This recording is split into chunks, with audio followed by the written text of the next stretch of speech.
Au nom du Père et du Fils et du Saint-Esprit, ainsi soit-il. Mes bien chers frères, parmi les œuvres de miséricorde, il y en a une qui est particulièrement difficile à pratiquer, soit qu'on n'ose pas la faire, soit qu'on ne sait pas comment la prodiguer, soit encore qu'on ne sait pas bien la donner, soit enfin qu'on ne sait pas bien l'accepter. C'est ce qu'on appelle la correction fraternelle, c'est-à-dire cette critique faite directement à son prochain pour l'amender, pour, selon le mot, le corriger. Alors précisons quelque peu les choses. La miséricorde consiste à avoir pitié du mal d'autrui et surtout à y remédier. Ce mal peut être matériel, peut être corporel, mais il peut être également moral ou spirituel. Par exemple, si quelqu'un a soif, on va lui donner à boire.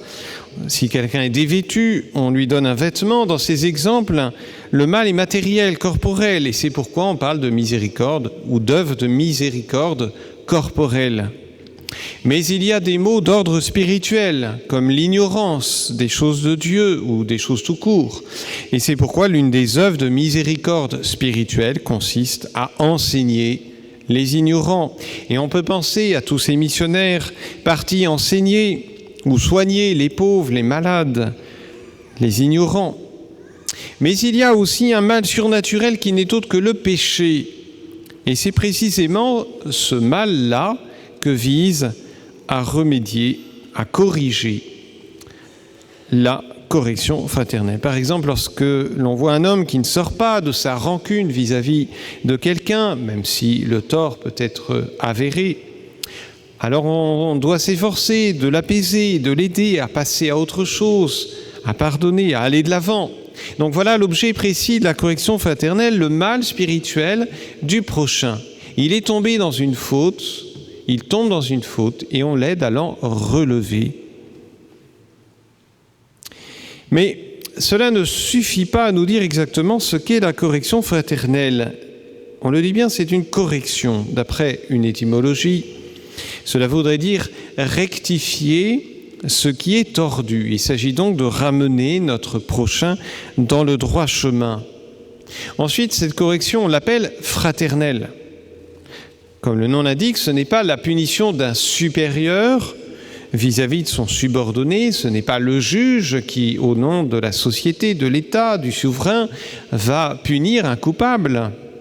Ce n'est pas non plus un supérieur religieux vis-à-vis de ses inférieurs. Non, il s'agit d'une correction d'égal à égal, ou de quasi égal à égal, entre frères et sœurs, entre amis, entre conjoints, entre confrères, entre collègues. Et plus précisément, donc, on parle de correction fraternelle pour bien souligner le fait que cette correction doit naître d'un cœur aimant. On ne parle pas de correction professionnelle, mais fraternelle, parce que cette correction doit naître d'un cœur fraternel. Et on rejoint ici la notion même d'œuvre de miséricorde. Vous voyez, celui qui va corriger son prochain va le faire dans cet esprit de miséricorde, pour relever son frère, tomber, pour l'aider à reprendre le droit chemin. Et cela nous donne l'esprit dans lequel on doit pratiquer cette œuvre de miséricorde, non pas le faire avec amertume, avec agacement, avec colère, avec vengeance, mais avec esprit de charité. On va aider son frère, il est tombé, on lui tend une main secourable. Ajoutons enfin, toujours dans ce registre de la miséricorde, pour préciser les choses, que cette miséricorde fraternelle découle de la charité envers lui. Vous voyez, il ne s'agit pas de le corriger pour le bien commun, même s'il s'agit de le faire, surtout si on est supérieur, ou de le faire pour le bien d'un tiers. Non, là, on vise vraiment, dans cette œuvre de miséricorde, son bien propre. C'est le bien de celui qui est tombé. Et cette œuvre de miséricorde est un commandement de Dieu. C'est un devoir. Elle est expressément recommandée par l'Écriture, peut-être d'ailleurs parce que c'est la plus difficile à mettre en œuvre. Mes frères, dit saint Paul dans l'Épître d'aujourd'hui, si quelqu'un est pris en faute, vous les spirituels, remettez-le dans le droit chemin, en esprit de douceur. Mais prenez garde à vous-même, vous pourriez être tentés vous aussi.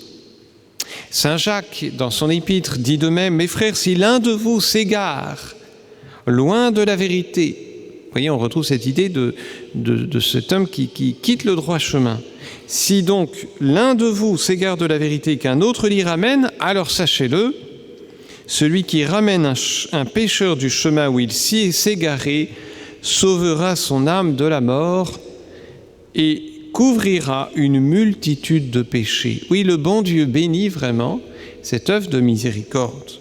Alors ce rappel de l'Écriture est opportun parce qu'on pourrait se dire, mais après tout, suis-je le gardien de mon frère? Qui suis-je pour juger? Je ne suis pas son père, je ne suis pas son supérieur, il n'est pas à ma charge, je n'ai pas le mandat de m'occuper de lui, de son âme, de ses fautes. Alors, je ferme les yeux et ça suffit, c'est pas à moi de m'en occuper. Oui. Alors certes, ce n'est pas un devoir qui découle d'une charge, d'un mandat, mais c'est un devoir qui découle d'une authentique charité.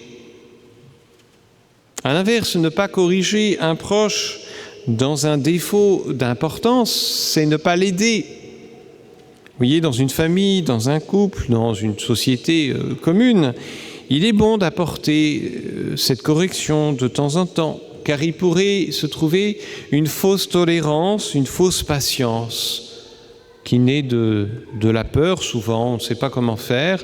On a peur d'intervenir, on a peur de dire à notre prochain que là, ça ne va pas, qu'il prend un mauvais chemin justement. Alors on se rassure en se disant, bon, je vais fermer les yeux par charité. Non. Et d'ailleurs, on voit dans la vie des saints qu'ils recherchaient cette correction de leurs frères et qu'ils aimaient à être corrigés. On voit en particulier dans la vie de Sainte Thérèse de l'Enfant Jésus, alors là, c'était un mandat, c'était une charge comme maîtresse des novices ou associée à la maîtresse des novices, et on voit les combats que Sainte Thérèse a dû livrer pour justement, de temps en temps, dire les choses comme il le fallait. Et justement, c'est toute la difficulté. Comment donner cette correction fraternelle? Il faut bien reconnaître qu'il est souvent malaisé de la donner. Alors essayons ce matin de donner quelques éléments sans prétendre épuiser la question. Il faudrait, je dirais, tout un volume pour rentrer dans toutes les distinctions, les nuances, les circonstances variées qui peuvent exister dans le cours d'une vie. Mais disons qu'il faut tenir compte de celui à qui on s'adresse, celui pour qui on va agir, et puis de soi-même, pour bien poser ces actes de correction fraternelle. Le prochain et nous-mêmes. Le prochain, tout d'abord, il s'agit de remédier essentiellement à un défaut majeur, à un défaut répété et non corrigé. Vous voyez, si notre prochain a un défaut minime, n'allons pas l'ennuyer avec ça, sauf à le faire en passant et en plaisantant. On ne corrige pas non plus, en règle générale, quelqu'un qui tombe exceptionnellement dans une faute, sauf si cette faute est particulièrement grave. Enfin, si quelqu'un tombe exceptionnellement dans une faute de gourmandise, d'impatience, de vanité, laissons-le tranquille avec ça. Ce n'est pas un défaut majeur. Visiblement, c'est une faute de surprise, c'est une faute d'inattention, c'est quelque chose d'exceptionnel. On passe, on ferme un œil. Il faut plutôt lutter contre un défaut ancré, répété, et donc souvent le défaut dominant. C'est important parce qu'on est tellement aveugle sur soi qu'on finit par ne plus voir ce défaut et par l'excuser, le légitimer. Alors quand quelqu'un justement de notre entourage nous dit « attention, non, ça c'est pas juste ça », eh bien ça peut justement nous aider à nous corriger ou à revoir ce défaut qu'on excusait si facilement, si aisément. Oui, quand quelqu'un justement de proche, d'aimant, un frère dans toute la force du terme, un conjoint qui nous aime véritablement, un proche, eh bien cela peut justement nous faire réfléchir. Oui. Il ne faut pas ensuite tout reprendre. Vous voyez, il y a un juste milieu entre ne rien reprendre et tout reprendre. Si vous me passez l'expression, tirer sur tout ce qui bouge. Imaginez que votre ange gardien vous gifle à chaque fois que vous avez une pensée peu correcte, un mouvement d'humeur, un début de joie mauvaise, peu évangélique. Non, on n'imagine pas non plus la Sainte Vierge reprendre en permanence les premiers chrétiens de leur moindre peccadille, sous prétexte qu'elle était la Sainte Vierge. Alors il faut savoir intervenir, mais il faut aussi savoir fermer un œil, voir la ligne générale, le mouvement global.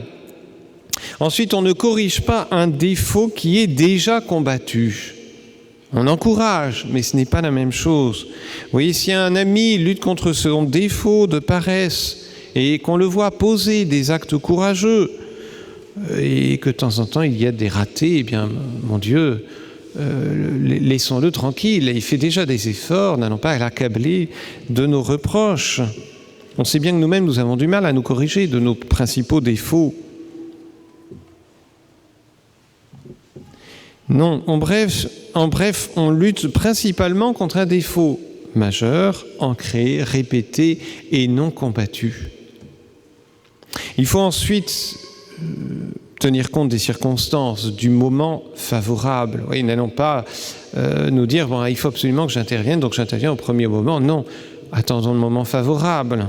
Demandons au bon Dieu de faciliter cela. Vous voyez, quand quelqu'un est soucieux, fatigué, agacé, ce n'est évidemment pas le moment. Rappelons-nous qu'il s'agit d'une œuvre de miséricorde et qu'il n'est pas toujours facile de recevoir d'autrui lorsqu'on est justement dans la difficulté, parce que c'est reconnaître qu'on est fragile, qu'on est pécheur. Quant à celui qui donne la correction fraternelle, il doit particulièrement veiller à éviter de parler, d'intervenir par agacement, par aigreur, par joie mauvaise de prendre l'autre en défaut, ou du moins, car les choses sont psychologiquement compliquées parfois, à agir premièrement pour le bien de l'autre. Vous voyez, il faut s'interroger et se dire, si j'interviens, est-ce que je le fais vraiment pour son bien ou simplement parce que ça me démange? Oui. Disons qu'il faut savoir dire les choses de manière claire sans doute, mais aussi parfois de manière implicite, de manière suggérée, pour que l'autre comprenne en douceur les choses, ou de le faire avec humour, en essayant surtout de ne pas blesser. Comme dit saint Thomas, que la correction ne soit ni insolente, ni dure, mais douce et respectueuse. Même si parfois il faut secouer son prochain, son ami, quand les circonstances le demandent. Celui qui corrige doit également veiller à ne pas juger son prochain. Il nous arrive à tous de tomber, alors ne le jugeons pas, et surtout, encore moins, ne le jugeons pas avec sévérité. Saint Augustin ajoute opportunément, lorsque nous sommes obligés de reprendre quelqu'un, demandons-nous si nous n'avons jamais eu le même défaut et pensons qu'étant hommes, nous aurions pu l'avoir ou que peut-être nous l'avons eu et nous ne l'avons plus. Et alors souvenons-nous de notre commune fragilité, afin que la correction ne procède pas de la haine, mais de la miséricorde. Toujours. Si nous avons conscience, poursuit le saint docteur, d'être plongés dans le même vice, ne faisons pas de reproches, mais gémissons ensemble et invitons-nous à faire pénitence tous deux. On voit toute la finesse de saint Augustin. Vous voyez, si nous avons le même défaut, gémissons ensemble et invitons à faire pénitence tous deux, à s'aider mutuellement dans le combat de ce défaut. Il faut donc surtout veiller à son intention quant à soi. Et du reste, si notre cœur est pur, si notre cœur est droit dans ses reproches légitimes et même nécessaires parfois, eh bien l'autre le sentira. Peut-être que sur le moment, il sera un peu, froissé, un peu blessé, mais au fond, il va réfléchir et il va comprendre que nous l'avons fait dans un bon esprit, si c'est le cas. Et alors, dans ce cas-là, il verra qu'on veut vraiment son bien. Et donc, s'il est normal, il n'en tiendra pas rigueur et il essaiera de se corriger lui-même Disons aussi que ça dépend de notre tempérament. Il y a des tempéraments qui ont tendance justement à intervenir trop fréquemment et d'autres insuffisamment. Et bien, comme en toute chose, vous voyez, quand on penche trop d'un côté, il faut tirer de l'autre. Oui, si nous sommes excessifs dans ce genre de reproche, eh bien, mettons un bœuf sur notre langue. Si nous sommes au contraire plus hésitants, eh bien, allons dans le sens d'une intervention. Mais parfois, il ne faut pas la donner. Et je citerai de nouveau saint Augustin. On s'abstient de reprendre ou de corriger ceux qui font le mal, soit parce qu'on attend le moment propice, soit parce qu'on craint qu'ils n'en deviennent pire. C'est terrible, mais c'est vrai.